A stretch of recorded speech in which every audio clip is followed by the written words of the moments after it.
Queridos hermanos, en nuestro Señor Jesucristo, en la primera lectura se nos ha mostrado, narrado un hecho realmente espectacular. San Pedro ha tenido una visión, ha habido aquí una representación de algunos animales, se presenta todo esto envuelto en una sábana a la cual se abre y luego Dios pide que coma de esto, que no haga impuro lo que Dios ha declarado puro.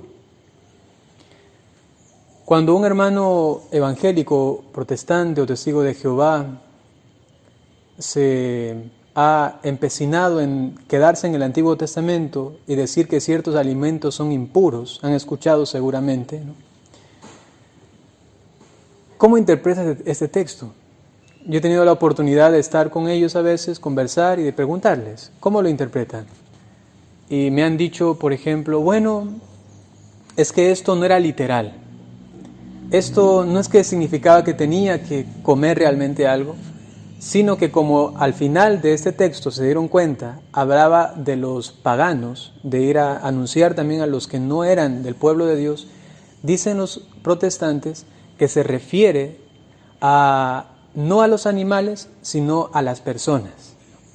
Es decir, que hay una interpretación del texto, algo que se sale del texto. Y eso es importante. Yo ahí le decía, pero bueno, ¿en qué medida tienes tú la capacidad de salirte del texto y decir, mi interpretación es la siguiente? Porque el texto no lo aclara. El texto no dice, se refiere realmente a animales. Tampoco dice, se refiere a los paganos. Sino que necesariamente tiene que salirse del texto. ¿A qué me refiero con salir del texto? A que no dice en el texto cómo se debe interpretar. ¿Me hago entender? En el texto no dice cómo se debe interpretar. Y aquí entramos en una situación peliaguda, difícil.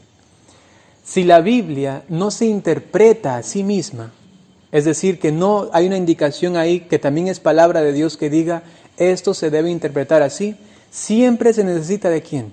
De alguien que esté afuera para interpretarla. Por ello, en toda la doctrina protestante, como un pilar fundamental, está la libre interpretación. Qué palabras tan peligrosas. Libre interpretación. Es decir, que cada persona tiene el Espíritu Santo, así llegan a determinarlo, el Espíritu de la verdad, para determinar la interpretación correcta que ellos personalmente creen que es la verdad. Esto se presta para tantas y tantas interpretaciones, contradictorias, diversas, a veces completamente heréticas. El día de hoy en el Evangelio se nos presenta a Jesús como el buen pastor, pero además ahora ha dicho, yo soy la puerta. Yo soy la puerta. Y por mí deben pasar. Por mí deben entrar y también tienen la capacidad de salir, entrar y salir. Dentro de algunas interpretaciones, que también, dicho sea de paso, interpretar a Jesús como puerta, los padres de la Iglesia han hecho tantas interpretaciones, tantas alegorías de lo que significa la puerta. Sin embargo, hoy vamos a quedarnos con una sola interpretación, y es la siguiente. El que es la puerta, es decir, el que tiene la capacidad de dejarle entrar o salir a alguien, es también como la capacidad que tenemos nosotros para entrar a la Sagrada Escritura, como entrar a la palabra de Dios. ¿Quién nos permite a nosotros adentrarnos correctamente, como entrar correctamente en la palabra de Dios? Gracias a Dios, Dios ha sido tan misericordioso e inteligente que nos ha dejado un camino seguro, una puerta segura, un pastor seguro. Y es el mismo Dios que ha querido prolongar su ministerio a través del magisterio de la Iglesia, a través de su esposa que es la Iglesia. Digo esto, hermanos, porque si regresamos al primer punto, y cada uno interpreta como quiere, por eso es que hay tantas iglesias protestantes y evangélicas, miles y miles y miles que cierran diariamente y otras miles que vuelven a abrir, o que uno por ahí crea, que se levantó y dijo estoy inspirado y voy a crear algo. ¿Se entiende? En cambio, la Iglesia Católica tiene una garantía de verdad no en cada persona. Ojo a esto, porque también a veces entre los católicos ocurre esto, que uno dice, ya, yo salí hoy día iluminado de este lugar y esta es la verdad. No, no.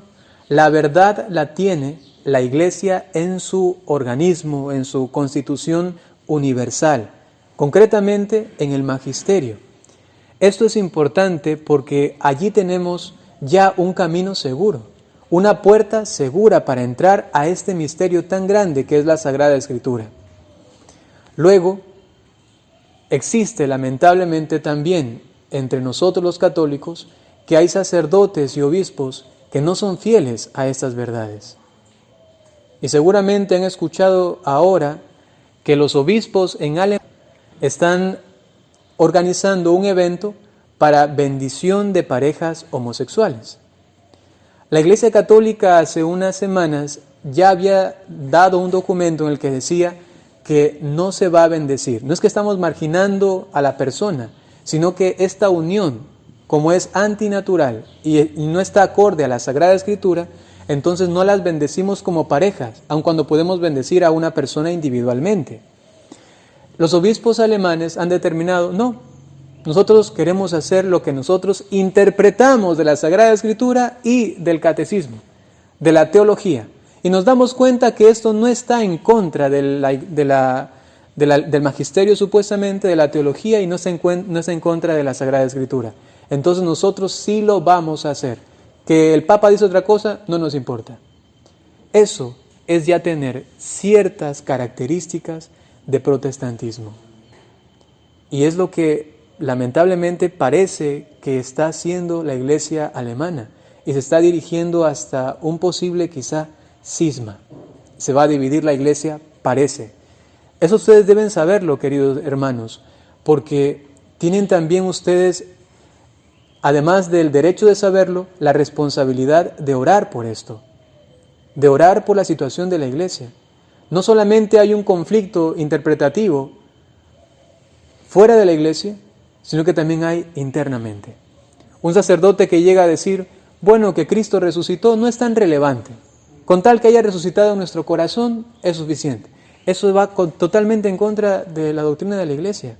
O alguno que dice que Jesús caminó sobre las aguas, bueno, no, quizá es un constructo bíblico, teológico, o que Jesucristo multiplicó los panes, más bien hay un milagro de generosidad, suelen decir. Pero eso no es un milagro, la generosidad no es un milagro, es una gracia actual, se llama en teología.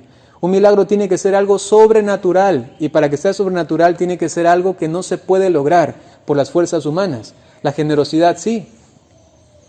El hacer frente al mal también. Pero caminar sobre las aguas y multiplicar panes es necesariamente algo sobrenatural. Y esto a veces se interpreta mal. Por allí hay un teólogo también que se llama Pagola, ha escrito un libro acerca de la Eucaristía, y llega a determinar que el sacrificio de Cristo no tiene una relevancia redentora y no es eterna. Y es un teólogo y es sacerdote, ¿no? Les presento el panorama así como negativo el día de hoy, porque quizá ayer escuchamos lo positivo, lo bonito del pastor, ¿no? Pero hoy día también hagamos un reconocimiento de la lacra que puede haber en la Iglesia y no tengamos miedo de afrontarlo. Una Catalina de Siena, un San Felipe Neri, Ignacio de Loyola, muchos otros santos que se enfrentaron también a esa situación, viviendo radicalmente su fe y orando por aquellos que estaban quizá en una vía que no era la correcta. Vamos a pedir a nuestra Madre Santísima, a la Virgen María, que nos dé la gracia de mantenernos en la unidad, orando constantemente por nuestros pastores que también se convierten en puerta. Y alguno, puerta para acceder a Dios de una forma tan pura, y quizá otro que es una puerta para ir a otro lugar y no hacia Dios. Para que el magisterio y la Iglesia en su unidad prevalezca y todos aquellos que busquen la verdad y quieran hacer el bien, alcanzar la santidad, encuentren en ella esta grande puerta que les lleva hacia Dios. Que así sea.